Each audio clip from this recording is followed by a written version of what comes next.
That's the only reason why you came, right? Yeah. He's got more orange than I do. So I took this definition off your site, at least one of the pages. So inbound marketing is getting found by people already learning about or shopping in your industry. Traditionally, this was called earned media. You know, if you're so compelling, people are searching for you, they find you, you earn their attention. I would look at inbound marketing as would you agree with that? The second half of it, so we definitely would include lead nurturing, and like inbound marketing is actually an end-to-end funnel. I think there's the beginning part is the way that you draw people to you, but the overall methodology that we espouse is getting found, converting, and then kind of re-engaging in that process. So there is definitely some of the other part in there. And that's where, you know, we were talking like define inbound marketing. Yeah. If you ask me what inbound marketing is and everything that, you know, when I'm reading HubSpot, I mean, I haven't read all the stuff that It's deeply. not possible, there's too much of it. There's a lot of it. I mean, it's only 6 or 7 emails a day. So that's what I take from it. It's more that getting found part. And I don't, do you go outside of online? Do you talk about events? Do you talk about print media? To some extent. And it's more about how, it's less about promoting the use of print media as a primary vehicle, but that when you are using print media, there are other best practices you should use to the extent that referrals and ensuring that you then bring those folks into your inbound engagement is in the order. So, I mean, so it might be another, from what you're saying, we might be overcomplicating it with calling it the same thing. So, HubSpot puts its stamp on it as inbound marketing, and we're talking about it as content marketing, and Christina's jumping over here saying it's content strategy. And you know what? We're all talking about the same shit. So there you go. I love that that's the conclusion. You know what? You can even tweet that. Yeah, it's just all yeah. So, and I think we probably need. I saw a couple of the sessions at web content. Yep. And they're really good, but I could see the marketers in the room getting real squeamish because it's so. If you get into all that stuff, it's so complicated to go. And then I'm almost saying we on top of that complicated with all these names. I wish we probably just need to all get on the same page and say, you know, all we're talking about is content needs to be at the center of your marketing today.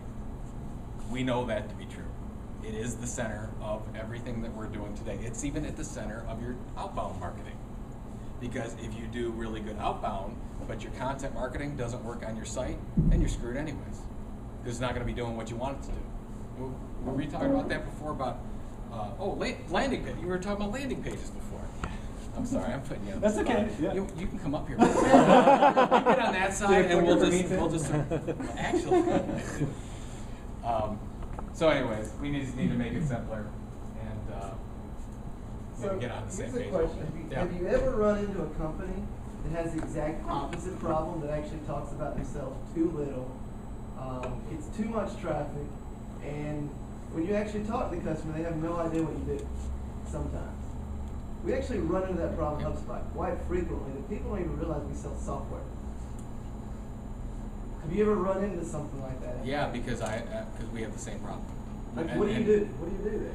Because Well, there's so much of, like, we're giving away so much free stuff, getting so much word out that people eat it up, and at some point they're like, you know, then we get them on a demo or whatnot, they're like, so what exactly do you, oh, I thought you were a consulting firm. but I, you know, first of all, I don't think that's a problem. I think that's a good problem to deal more of through. those leads into customers. I think that, but you have so much content to go through your site. Too much stuff. And also, I mean, you've got multiple calls to action on your pages too.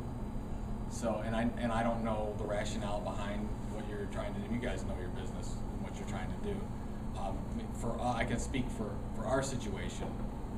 When it was very clear that we were working through our business model at the same time, we knew that this was the area we wanted to be in, but we finally figured out our business model. It took us a while to get there. You guys didn't have as much of a problem as we did with that standpoint. So that was our problem. So we were confusing the customer almost on purpose, because we didn't have a good strategy, and we were falling into the same problems as people that we consult. So you know, I don't know how to overcome that problem with the amount of content that you're pushing it, because you're not just talking about inbound marketing per se. You talk about every aspect of online marketing. So you're gonna draw you're casting the widest net possible. If you don't want that problem, you need to make a smaller net. And sometimes we'll just throw out something controversial, just to throw it out, just to reel in some other stuff. Mm-hmm. So I mean, I'm sure that's the plan. It's like we want to the widest net possible. I mean, that's your inbound marketing strategy. The widest net possible, get as many leads as possible, and then work it through your process. What's awareness versus conversion? Like, how do you balance those? You want everybody to be aware of your brand, but not everybody's going to convert.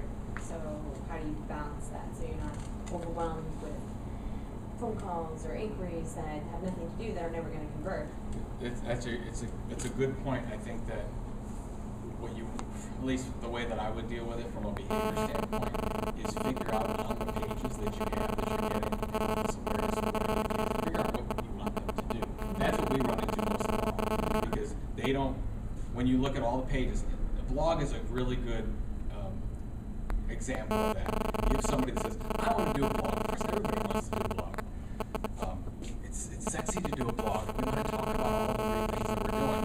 But in most of the companies that we deal with, and even big multi-billion-dollar companies, they don't know what they want people to do when they go to the page. And then, so they get all kinds of behaviors coming out of it. So I would say from that standpoint, awareness is not bad.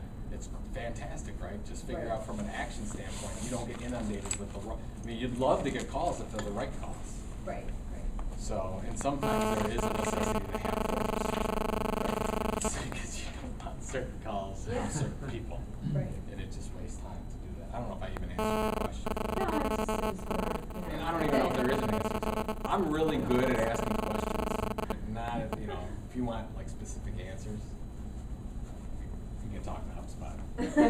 They got the whole cycle. There you go. No, the question that we have is actually to this point, what we do, the 80-20 you showed before? Yep. So we're on the part where we have like 80% really interesting content and 20% product. And we're literally trying to figure out what's the right ratio where you bring up the product, you don't alienate people because they now think you're spewing product content in them, but you educate them just enough so that instead of being like, hey, your consultants are like, oh, hey, you actually sell something that might help me do this thing. So we're literally working on that spectrum, and we haven't found the right mix yet. And that's actually when we struggle through. So experiences and stories there. Well, I mean, and I was even talking with. I mean, this is not about HubSpot here right now. But I mean, I was just talking to Mike Volpe, and I didn't even know a couple things. I mean, I've been using HubSpot for years, and I didn't even know a couple things that were out. So just from like an email update on your product, I get all the email updates on the content stuff, and then, I mean, I would almost say this might. Completely personal take. I think it's too much because I don't get the really important updates because I'm starting to tune out the emails. So just because I'd say, oh, I didn't know I need to learn about that. I didn't know you were doing that. So Margot Bloomstein, our co-organizer, texted in a question related to the quality versus volume, aspect and how that. She texted it right now. Well, no, I just. You're streaming.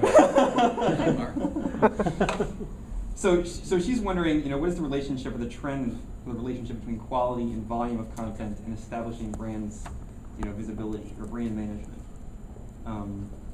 So managing traffic and volume and quality content with brand authority.